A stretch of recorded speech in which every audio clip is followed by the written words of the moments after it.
Hello everyone, स्वागत है एक बार फिर आप सभी का हमारे इंडेस 24 रिलेटेड पार्टी डिस्क्लोजर्स के स्टैंडर्ड में। पिछले 6 अटेम्प्ट से ये स्टैंडर्ड पूछा नहीं गया एग्जाम में, तो मेरा ऐसा मानना है कि नवंबर 23 या मई 23 में से एक अटेम्प्ट में डेफिनेटली इसका क्वेश्चन आएगा।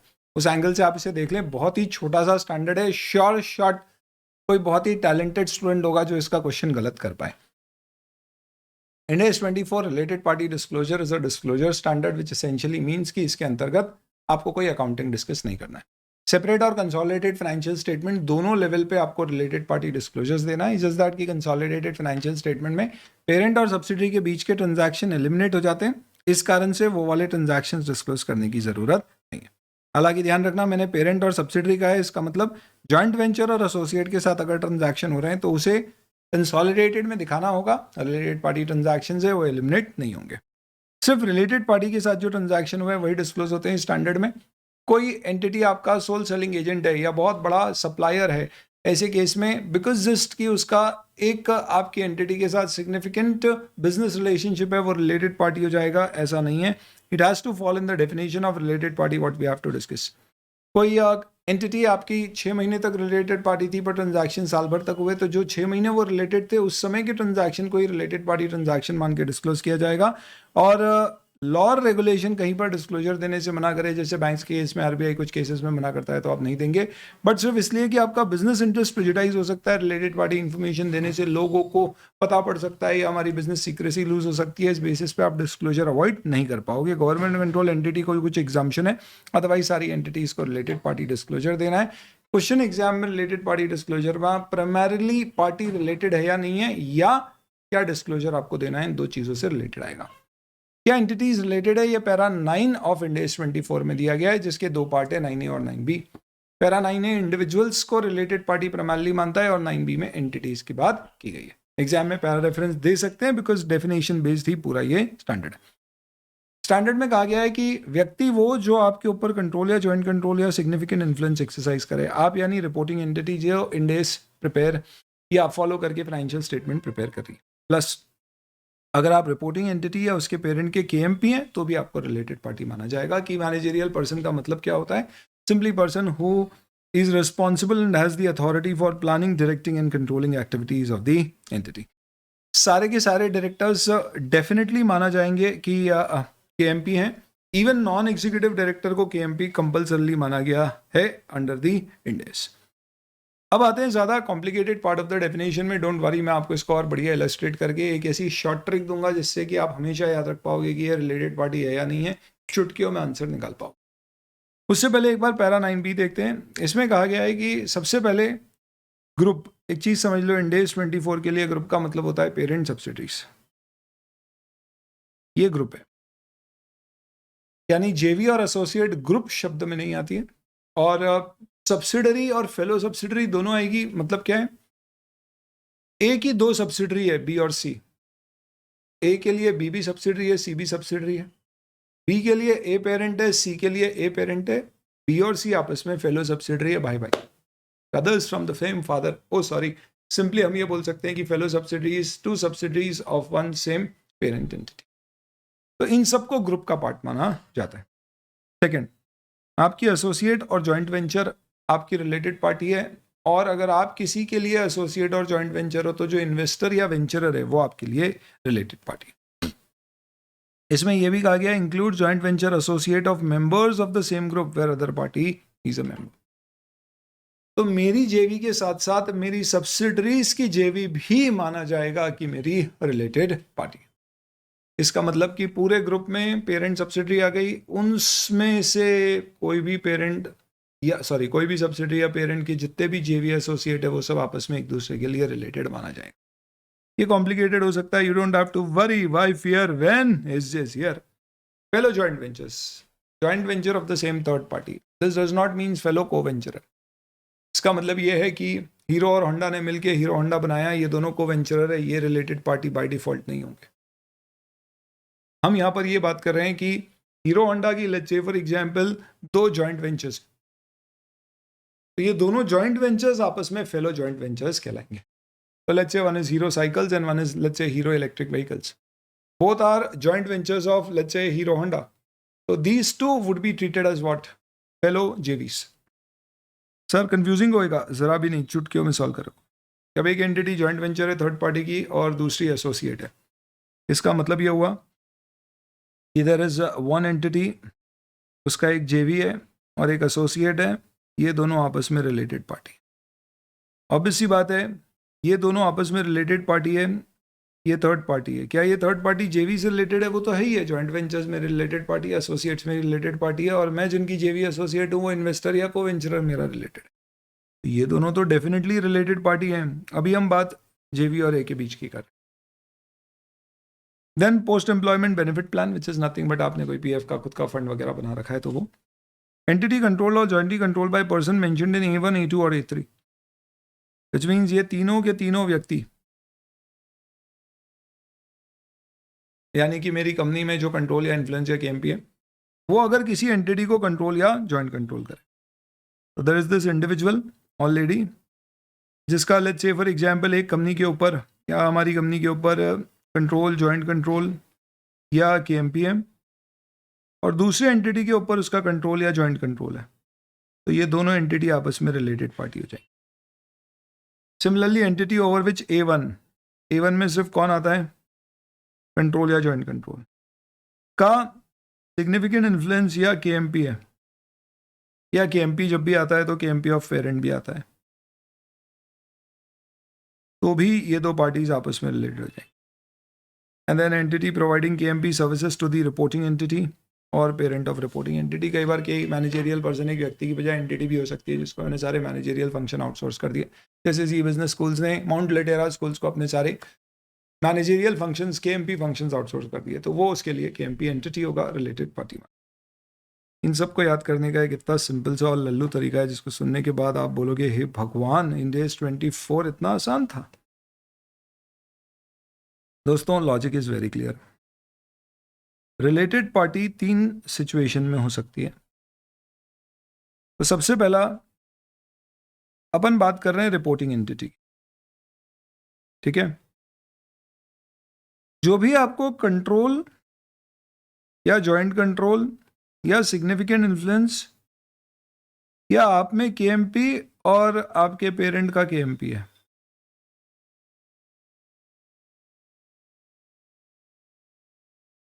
तो जो भी एंटिटी आपके ऊपर या जो भी पर्सन आपके ऊपर कंट्रोल, जॉइंट कंट्रोल या सिग्निफिकेंट इन्फ्लुएंस या केएमपी एक्सरसाइज करे, ये रिलेटेड पार्टी है। ये जो रिलेशनशिप आई है ये दोनों के बीच की डायरेक्ट रिलेशनशिप है। Between both of them there is a direct relationship जिसके बेसिस पर अपन इन्हें रिलेटेड पार्टी में। कई बार रिपोर्टिंग एंटिटी के साथ रिलेशनशिप थर्ड पार्टी के कारण होती है। थर्ड पार्टी के कारण आप कब रिलेटेड पार्टी माने जाएंगे?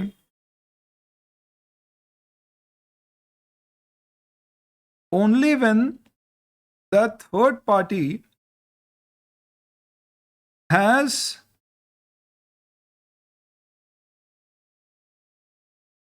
control or joint control over one category and control, joint control, significant influence or KMP or KMP of parent over another। यानी या तो ऐसा हो या फिर ऐसा हो कि थर्ड पार्टी रिपोर्टिंग एंटिटी के ऊपर कंट्रोल या जॉइंट कंट्रोल या सिग्निफिकेंट इन्फ्लुएंस या केएमपी ऑफ पेरेंट हो और इधर उसका कंट्रोल या जॉइंट कंट्रोल।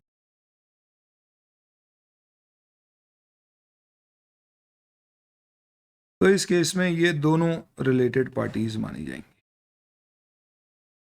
खत्म हो गया पूरा डिस्कशन, वापस से सुन लीजिए। 1 मिनट फिनिश। दो पार्टी रिलेटेड होगी जब उन दोनों के बीच में डायरेक्ट रिलेशनशिप है। डायरेक्ट हो सकता है कंट्रोल की हो, सिग्निफिकेंट इन्फ्लुएंस की हो, केएमपी की।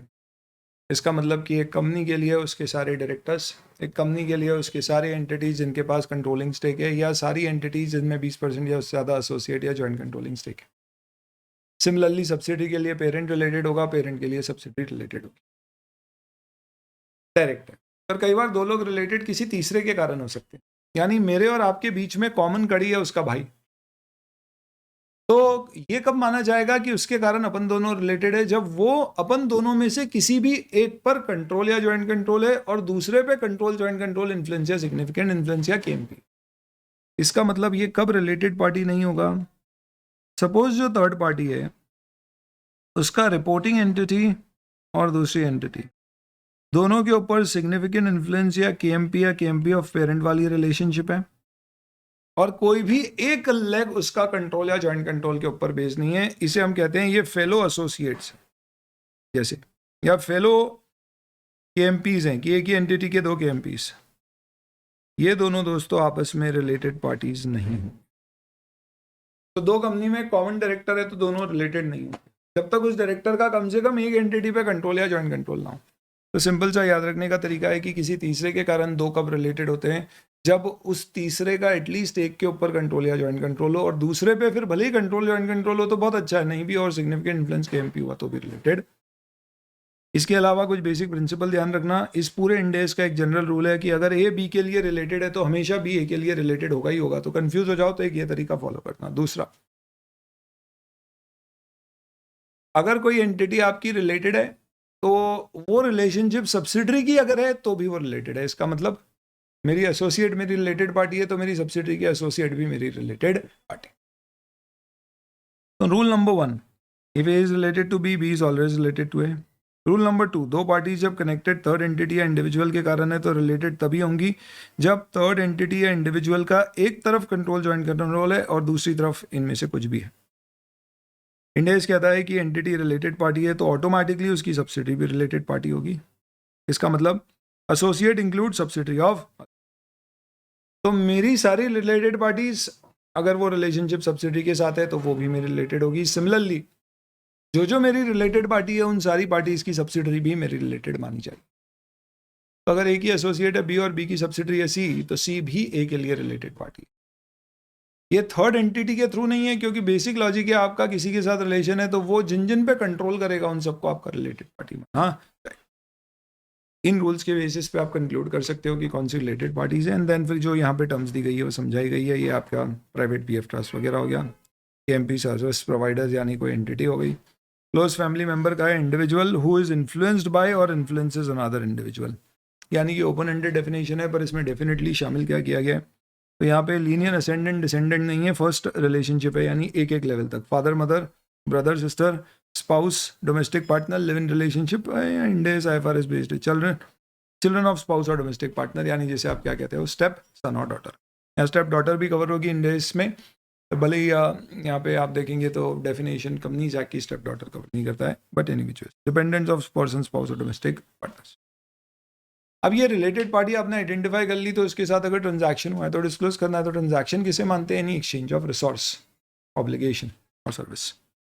तो रिसोर्स यानी एसेट दिए, सर्विस यानी मैंने कोई सेवाएं दी, ऑब्लिगेशन उसका मैंने मेरे से ले लिया यानी कि मैंने मेरी सब्सिडी के बिहाफ पे फाइनेंशियल गारंटी दी, तो इट्स रिलेटेड पार्टी ट्रांजैक्शन क्योंकि ऑब्लिगेशन एक्सचेंज है। इससे कोई फर्क नहीं पड़ता है कि पैसे चार्ज किए यानी ध्यान रखना सिर्फ असिस्टेंस और इन्फ्लुएंस रिलेटेड पार्टी ट्रांजैक्शन नहीं है जब तक एक्सचेंज ऑकर नहीं हो। जैसे सब्सिडी ने मुझसे गाइडेंस ली कि यार अभी गोल्ड में इन्वेस्ट करूँ, यानी मैंने हमारा काम है लेट्स से ज्वेलरी गई, हमने उसे बोला यार अभी प्राइस लग रहा है बढ़ने वाली है छोड़ दे, तो ये क्या है? ये सिर्फ एक एडवाइस है, कोई एक्सचेंज नहीं है ना मेरे सर पे कोई ऑब्लिगेशन नहीं। वहीं पे बोलते हैं कि यार हम आपको अपना इन्वेस्टमेंट एडवाइजर अपॉइंट करना चाहते हैं, आपको फीस देंगे और बदले में आपको टिप्स देना पड़ेगी, तो then that is an exchange of service और obligation, then it will be a transaction whether और not a fees is charge for it. Transaction में क्या इंक्लूड होगा? Sale purchase loan guarantee franchisee arrangement employment वगैरह सब कुछ। ध्यान रखना कोर्ट केस अगर सब्सिडी जेवी पेरेंट पे या वैसे वर्षा लगे तो इस केस में ये रिलेटेड पार्टी ये ट्रांजैक्शन नहीं होगा क्योंकि कोर्ट केस में कोई एक्सचेंज ऑफ ट्रांजैक्शन या exchange of resource obligation service नहीं हो रहा है, वो कोई ट्रांजैक्शन से रिलेटेड एनफोर्समेंट के लिए या। अब डिस्क्लोजर क्या देना है? तो अगर कोई रिलेटेड पार्टी के साथ कोई ट्रांजैक्शन नहीं हुआ है तो आपको सिर्फ रिलेटेड पार्टी का नाम और उसके साथ रिलेशनशिप डिस्क्लोज करना है अगर आपकी रिलेशनशिप कंट्रोल कर ऊपर बेस्ड है, यानी सिर्फ पेरेंट सब्सिडी के आपको नाम देना है, वो भी कंसोलिडेटेड में आप अदरवाइज देते हो तो आपको प्राइमरली किस में देना पड़ेगा? सेपरेट।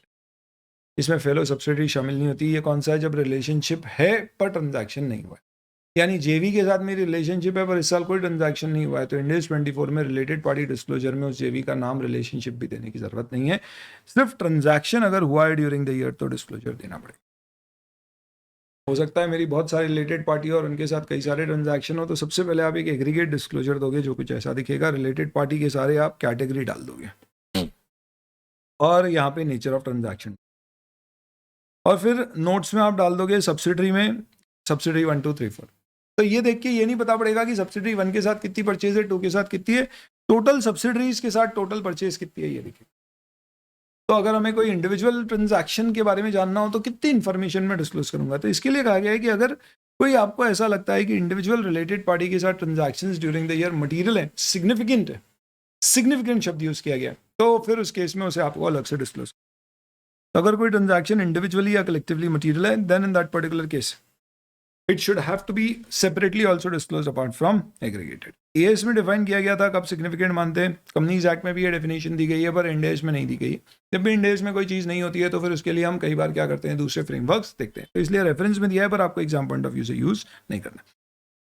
तो यहाँ पे कब सिग्निफिकेंट मटेरियल माना जाएगा, जब उसकी नेचर और टर्म्स ऐसी है कि यूजर्स को अलग से बताना इंपॉर्टेंट है, यानी यूजर की डिसीजन मेकिंग चेंज हो सकती है। जैसे कि एग्जाम पॉइंट ऑफ व्यू से कोई भी रिलेटेड पार्टी ट्रांजैक्शन में लिखा हुआ है कि हैवी डिस्काउंट दिया गया, एक्सेस क्रेडिट टर्म दी गई है, या एक्सटेंशन दे दिया आपको ड्यू डेट ऑफ पेमेंट का, तो ये ऐसी कुछ इवेंट है जो सिग्निफिकेंट है। तो अगर अमाउंट मटेरियल है उसका, तो फिर उसका सेपरेट डिस्क्लोजर आएगा जिसमें आपको you will have to give at least these 6 information. पहला, क्या पार्टी का नाम है, क्या रिलेशनशिप है, क्या ट्रांजैक्शन का नेचर था और कितने रुपए का है, ईयर एंड पे कितना बैलेंस बाकी है और क्या वो उसके अगेंस्ट कोई सिक्योरिटी या गारंटी है, कोई प्रोविजन फॉर बैड डेट या बैड डेट बुक करी, और कोई भी दूसरी इन्फॉर्मेशन जैसे हैवी डिस्काउंट तो बताना पड़ेगा।